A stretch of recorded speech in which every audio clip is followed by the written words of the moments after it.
Welcome back to Montober 2024, and we continue with Evil Dead 2, directed by Sam Remy, starring Bruce Campbell, released in 1987.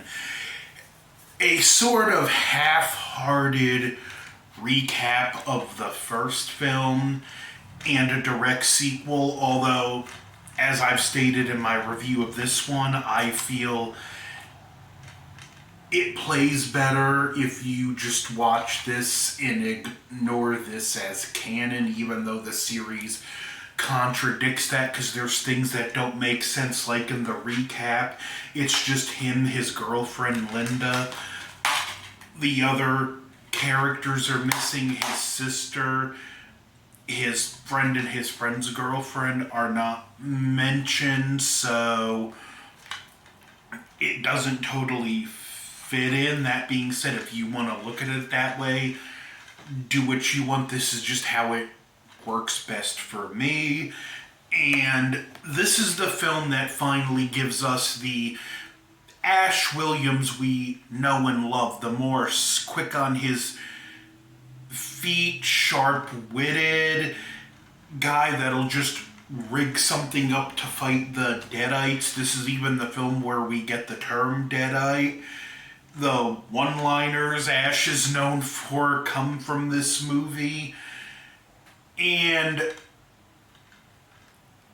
where the first one laid the foundation for what Evil Dead could be, this built the house that Evil Dead is.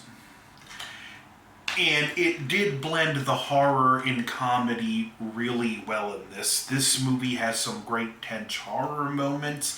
It has some fun comedic moments, and they don't drown each other out. Ash takes his girlfriend to a cabin, finds a recording in the Book of the Dead, which was burnt in the previous movie, which again, how is this supposed to be a recap? Never mind. He plays it. The evil takes his girlfriend. He cuts her head off with a shovel. He tries to leave, gets briefly possessed by the entity, winds up back at the cabin. His girlfriend body comes back together, kind of. He winds up having to chop her head up with a chainsaw after fighting the torso who comes at him with the chainsaw. And then his hand gets possessed, and he has to fight his own hand and ultimately chop it off with the chainsaw and put it in a bucket and weigh the bucket down with a bunch of books, including a Farewell to Arms. While this is going on, the professor who found the book, his daughter, is making her way to the cabin with the missing pages they found. And they get some people to take them and wind up paying them a little extra to get them to the cabin because the bridge is destroyed, which is why Ash couldn't leave. And they get to the cabin. There's a big misunderstanding.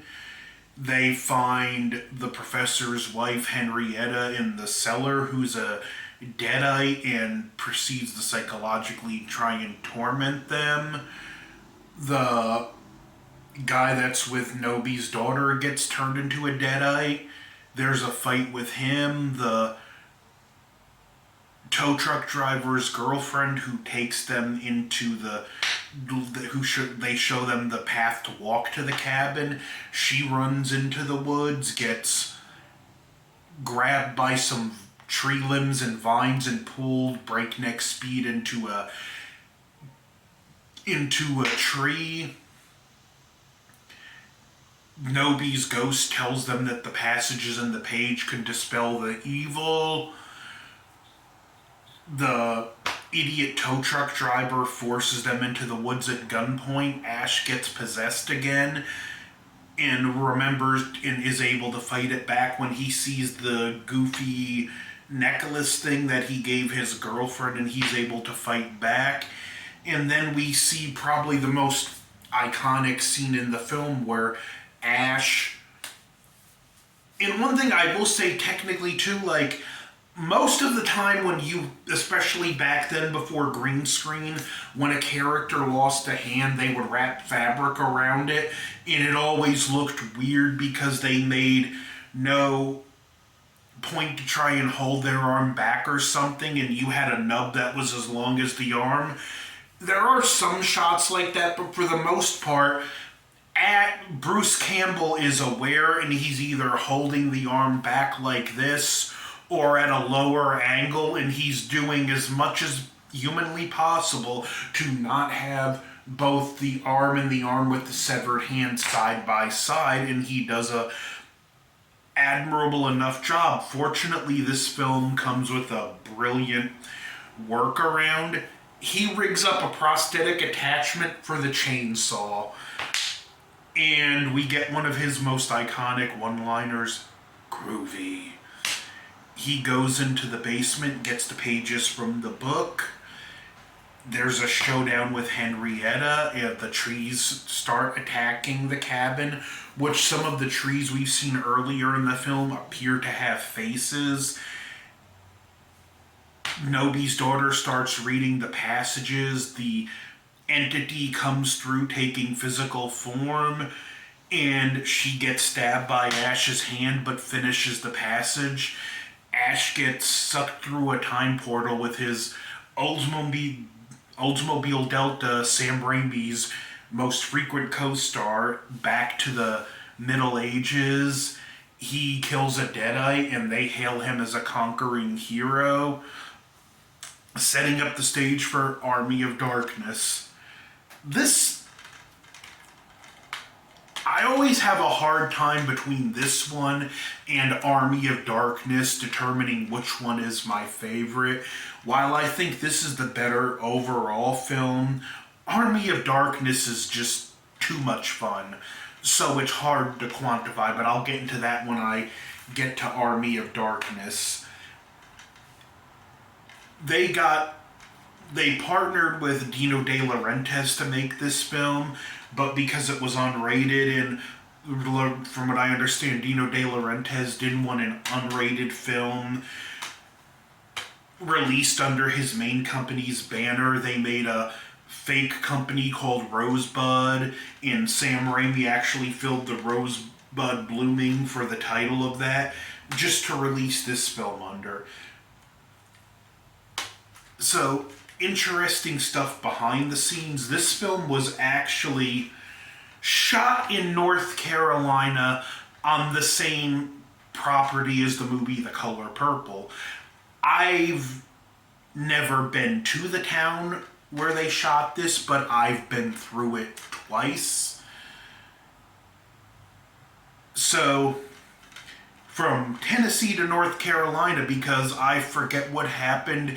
The original cabin, it was either demolished or there was a fire in it, burnt to the ground. They couldn't go back to the original cabin, but they found a similar enough one in North Carolina. So, win for North Carolina. My state helped give us Evil Dead 2. Bruce Campbell has improved in his acting craft from the original film. And in this, he's more comfortable in front of the camera, and he really molds Ash into this iconic character in this film. This isn't the guy that, Ash still bumbles his way through, but this is a more reactive bumbling Ash. This Ash will at least try and think ahead. He'll improvise weapons, he'll rig stuff up, and it's just an all-around more entertaining take on the character of AshWilliams, who is one of horror's biggest icons. I can imagine what it must have been like seeing this back in the day and then seeing the ending, and the next movie he's gonna go to the middle, it's gonna be in the Middle Ages, this is gonna be awesome. Like, this is one of the best examples of 80s horror one of the most iconic horror. This was the cover that was on the VHS, which I've never seen at a video store, but this is one of the most iconic VHS horror covers of all time.